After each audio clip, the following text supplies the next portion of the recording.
Hey guys, this is Max Katz with Appre.io. In this video tutorial, I would like to show you how to build a mobile app with Ionic, Angular, and also offline support. So let's get started. So the first thing I'm going to do is to create a brand new app, and we'll call this Ionic to do. Now make sure you select the Ionic AngularJS app type here and click Create. Alright, so we're going to get a brand new app, and here we go. So this is the start page, some information what's happening. You can close it. Now every app has two pages. There is an index page, which is the template, and let's set the header here to just call this app, and we can change the header color to something like this. Alright, so this is it for the template. Let's open the second page. Right, so this is where we're going to build the UI. Now building the UI is pretty straightforward. So the app, we're going to build a to-do app where we can enter items or tasks to do. And as I mentioned, we're also going to have offline support. So we can be offline, work with the app, and then once you go online, everything will be synced automatically.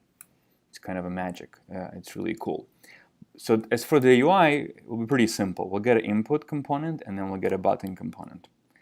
Let's change the placeholder to new task.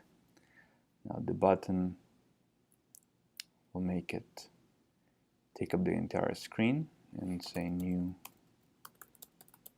task. Now we can also add an icon. Ionic has a really cool icons here. Let's go with this plus. We can move it to the right. And then we can change the button color as well.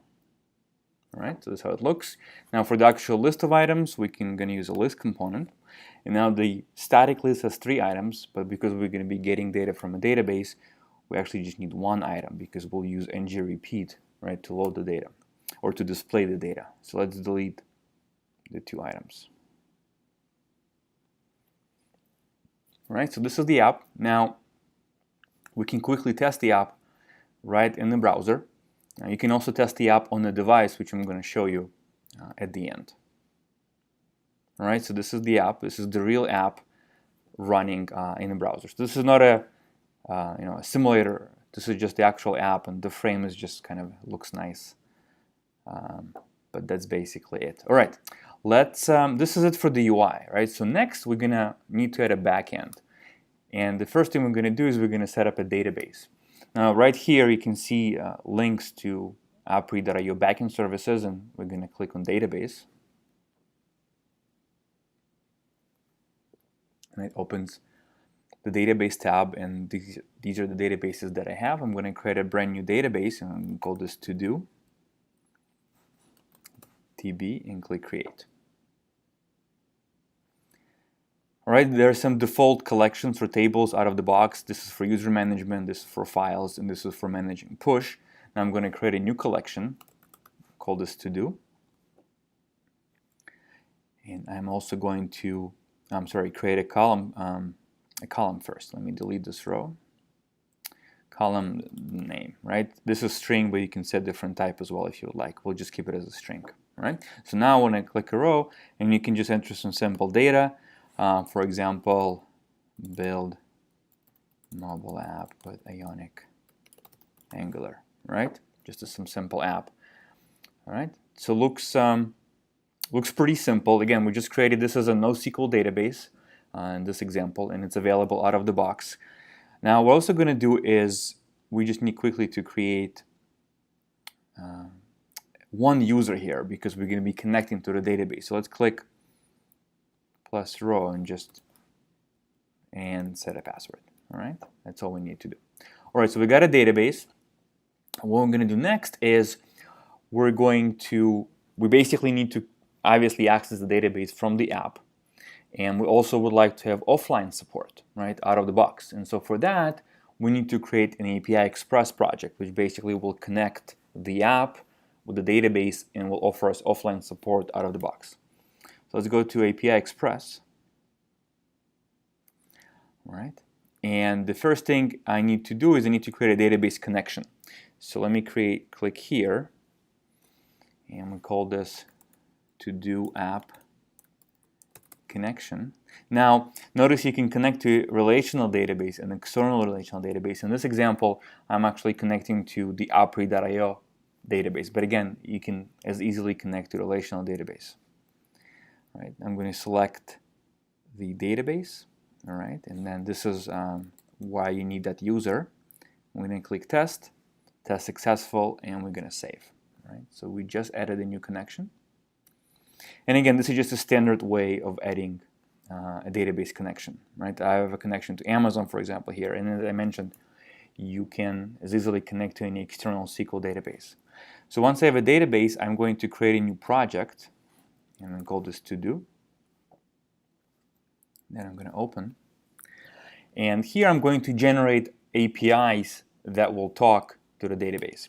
And to do that automatically, I'm clicking on New Model, and this is the that's the API. That's the name is going to be in the API, and I'm selecting a connection, and then I only have one collection there, a table. Now you can edit this information, but we'll keep everything as default and click Save. Right? So what we just did is that we created services that talk to the database, and we can click Test, and you can see there's delete, get, update, so your standard REST API methods. Let's click Test, and now if you remember, we entered one sample record, and so I delete this. We just do a find without any parameters, and I'm going to click Test, and you can see this is the data that I get back, right? So we just created a custom API that talks to the cloud database that we created. Very simple and easy. All right. So we again, we got the connection. Now we're going to go back to the app builder, and we're going to set up these APIs, and again, we'll also set up the offline support. So let's go back here. Now, how do we get the services that we just created? Well, we're going to go to Create New, and we're going to use the extension, API Express Generator extension. So again, you don't need to do this by hand. Everything will be automatically created. Okay, and this is the project that I just created. Click Select, and click Generate. It's asking you for a name. This name is usually fine. Just click OK. All right, so what happened, all these services were generated. Now, the only thing for now is you need to refresh the app builder, and just use the refresh button. And we're working on, so this will be done automatically, or you can do it right from the app builder. But right here, we can see all these services were generated for us automatically. And what's really nice is that they have built-in offline support, which you will see. But before we do that, let's connect the services and use them on the page. So the first thing, we would like to load the list. All right. Now, let's first also create a model. So we got a to-do object, and the to-do object is just one property, right? So this is our client-side model in JavaScript.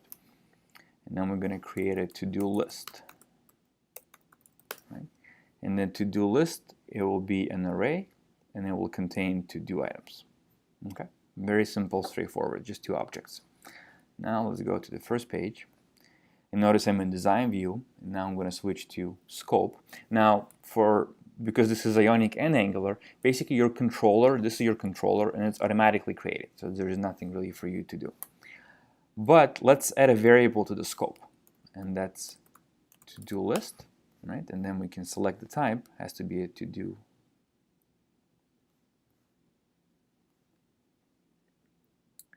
list right here, right?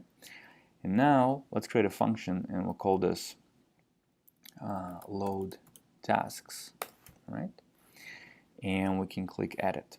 Now we would like to invoke a service. You don't have to type the code. We can just insert the snippet. You can see invoke service snippet from a template. So I'm gonna click that, and this code is automatically inserted. You can see where it says service name. This is where we need to set the service name that was generated. But it's really also nice if I delete it and then press Control Spacebar. I get code assist, which is really awesome and simplifies everything. And then, right, I'm going to use the find, okay? And now I need to complete the mapping. But basically, I'm going to take data from the scope, from the service, and save it into the scope, right? And then the page will read the data from the scope. So to do that, I'm going to click mapping here, and it opens a visual mapping editor, right? And this is the service, and again, this is the scope. So I'm going to take all the result, all the records, and map it like this, right? And when I click save, we can see this code is automatically generated, which is very nice. The only thing I need to do is I need to add this one line of code, and that's to update the UI, because this service is invoked outside the scope of Angular. Okay, let's go to design, and let's bind the page to the scope. All right. So first, this is the list, and I go to properties, and notice as I start typing, I get code assist. I'm going to use ng-repeat, right, and then I do item in, and again, if I press Control spacebar, I get this list, which is really nice. So I don't need to remember all the names. And then for the text, right, it's item and then name. That's the property. All right. One more thing we need to do, we need to go back here, and we need to actually invoke this function. So open, we'll do scope. All right, and save. So you can do save the, use the button or Control S or Command S. All right, and let's test.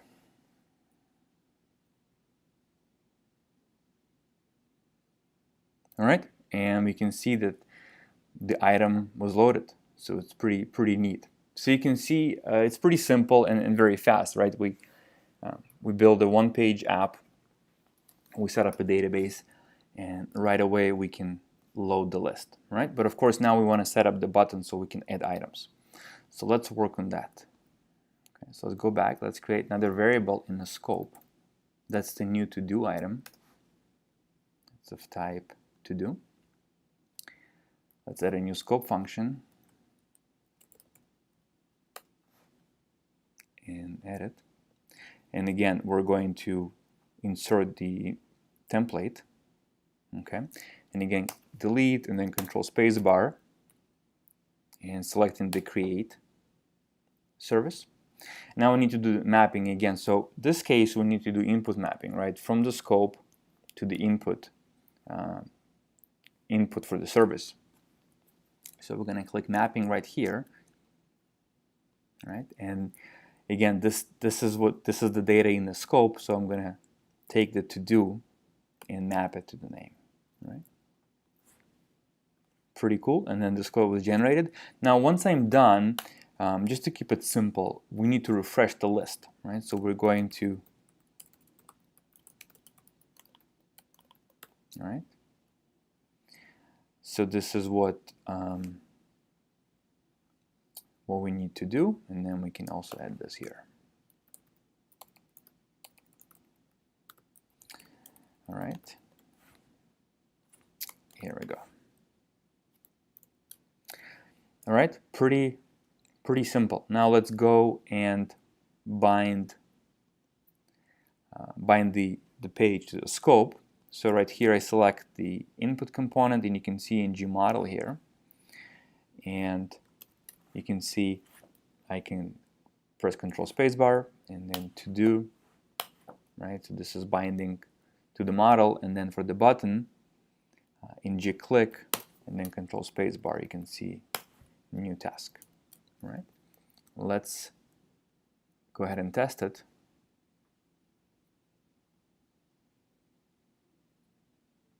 All right, let's enter a task here, and then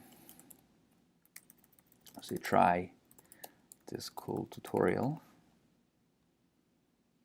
All right, and we can see the information is here. We can do one more. Read HTML5 book. All right.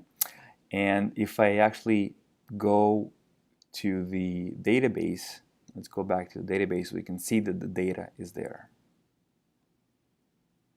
Right? You can see these items. All right. So the last thing I would like to do is to add offline support. So let's do that. Now, to switch the app from online to offline, I'm going to use a toggle here. It's the kind of the easiest way to show. So I've got a toggle here, and we need to also now check, right? If so this should say online or offline, and then of course you can toggle it. So I'm going to go to GitHub here, and I'm going to copy some code, and then I will also attach it to the video on YouTube. But this first function basically checks what's the state, if you're online or offline right now. Okay, so we're going to go to, and in the init here, all right? Now this does require creating a new scope variable, app state of type boolean, all right? And then we also need to add a change function, which will basically toggle. Go to GitHub, and we're going to copy this code. So basically what all it does is that it checks the current state, right? And let's make this a little bit bigger so I can switch to functions where you can see only the functions. So I'm just checking the state, and if I'm online, then I'm going to go offline, and then vice versa, right? Pretty simple. Let's go back to design. Now I'm going to bind this to the scope. So first is the label, and then I'm going to say app state. So if it's true, then I'm online. Otherwise, I'm offline. As for the model, right? And finally, if I do change, right, I would like to set it to change, right? Here we go. So let's run this.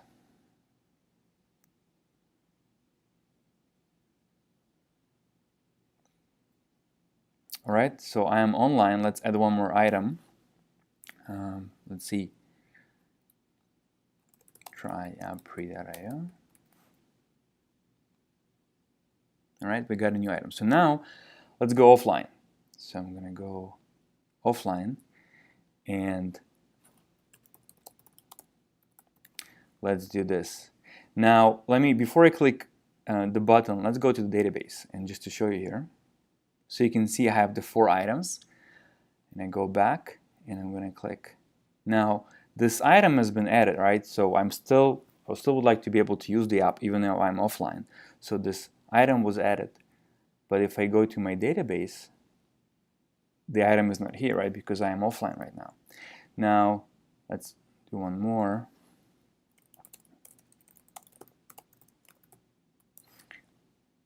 All right. Now, when I go online, it takes a second, maybe a little bit more, and then the data will be automatically synced. Okay. So again, let's look here. Nothing here. And let's switch. Right. We're online, and again, a second or so. And you can see now, magically, I've got the 2 items that were entered while the app was in offline mode. So this is pretty nice because this offline capability is available to you kind of out of the box. There's nothing for you to do as long as you set up the API Express services, which have the offline support available automatically. So this is it for the tutorial. You can, of course, also add, for example, user management, so where you can log in, right? And every user has his or her own list, right? That's also doable, and we'll try to cover this in another video. But the last thing I wanted to show you is how to run this app on the device, as I promised. So I'm going to share my iPad screen with you. All right, give me just one sec here. Let me enable it.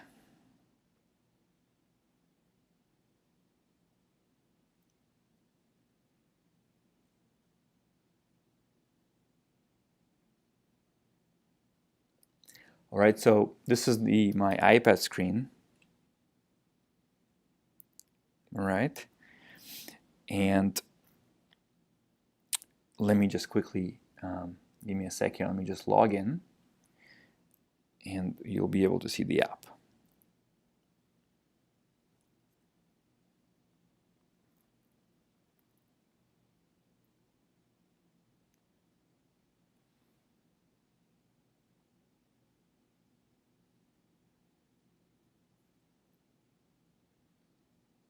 And I should just refresh in just a second. Here we go. So this is the app.io mobile tester app, where with this app you can test your app on a device without installing it, right? And you can also share the app with anyone. And that person doesn't need to be an app.io user, right? There's a special code you can send. But again, you can run and test this app on the device, and also test native APIs if your app uses any. But this is, you can see at the very top, this is the app that I just created. So let's go ahead and tap the app, and it's going to load the app. And again, this is just a very fast and simple way to test the app without installing it on the device. All right. Let me just switch this into online mode. Click refresh here.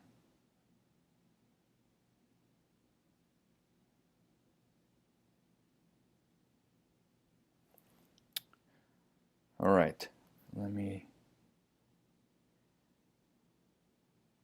see if I can enter a new task here. Let's do test the app.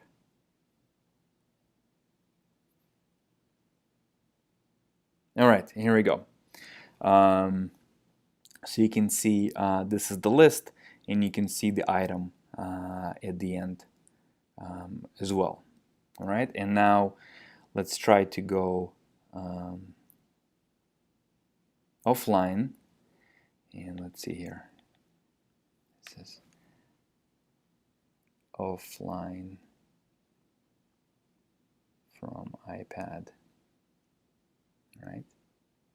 All right, so we added a new item. Now we can, let's see here, look in the database and click refresh. All right, so you can see we don't see the item. And what I'm going to do is, let me show you the iPad screen again. And I'm going to go online. All right. And let me refresh, and you can see this item is now synced. All right, so pretty cool. Anyhow, well, thank you for watching, and definitely give this a try. Go to appre.io and sign up for an account and give this a try. Again, thanks for watching.